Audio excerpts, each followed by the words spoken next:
Good morning, everyone, and welcome to episode 5 of Mikki's Musings and Readings.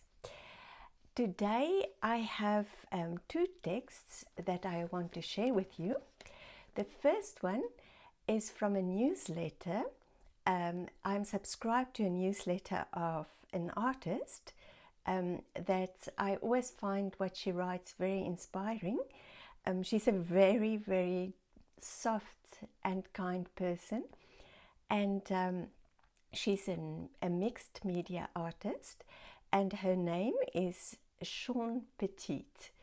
And the title of what she wrote this week is Your Meaningful Story of Inspiration.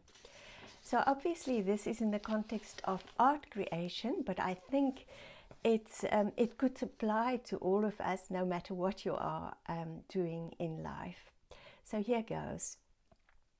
When I was getting ready to paint a large canvas for something specific this week, I was reminded of what to do when finding inspiration is difficult. After a hectic month and last week not feeling inspired, I took some time for self-care, a little bit of rest, and a lot of reading and journaling. Finding inspiration comes from being present, from filling my heart and my head with good stuff like books, music, poetry, and writing. It comes from asking myself what I need, what I love, what I'm grateful for, and taking the time to journal it out. To just write, to write out my frustrations and see where I can find gratitude.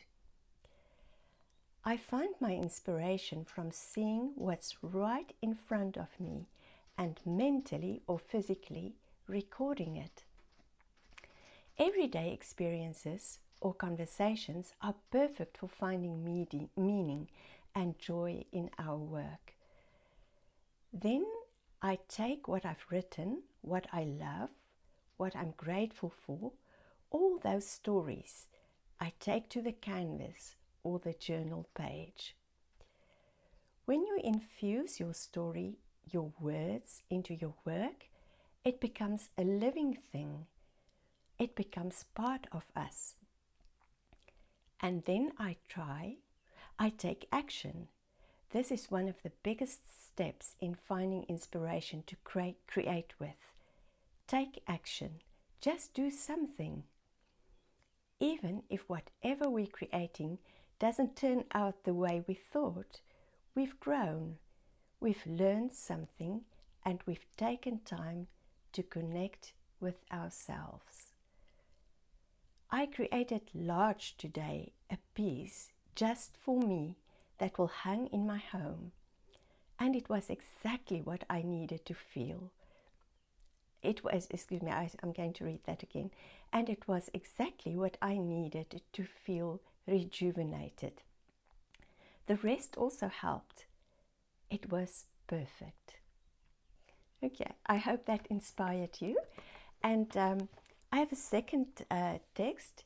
This is also, I think it was last week that I read a text by Daviji, and this is also by Daviji. So you will often hear me say, be silent, be quiet, listen to your intuition, listen to the messages from your soul, listen to the messages from your heart. Listen to the messages from the universe.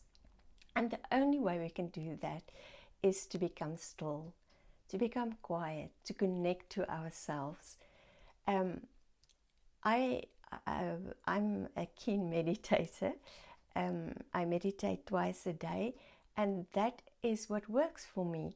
But perhaps a while back, my spiritual teacher, Shastro, said it's not necessary to think about it as meditation, because some people think that in meditation you have to have no thoughts or sit in a particular position, have your hands in a certain mudra, but it's not necessary. Just be yourself.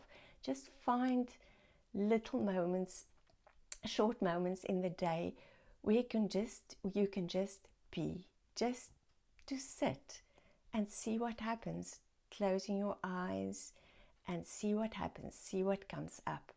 So this text of Davichi is related to what I just said. The mind speaks loudest. We hear it without having to try. The heart speaks to us in feelings, sensations, and intuition. The soul we often have to work the hardest to hear. It may call out to us in moments of connection with nature, in creative flow, or in deep relationships. One of the ways we can consciously access the soul's speech is through meditation. This practice of focused listening helps us to more sensitively receive the soul's most urgent message: just be. We are stardust, breathing stardust. We are channels of light, conduits of healing. We are magnificent rivers of love, sent here to waken the divine from our very soul. Trust that when you connect to the stillness and silence that rests within, you will hear the whispers of your heart, the whispers of the universe, the whispers of your soul. Okay, I'll leave you with that. I hope these two texts will inspire you, and I will see you next week for another episode of Mikki's Musings and Readings. Take good care of yourself.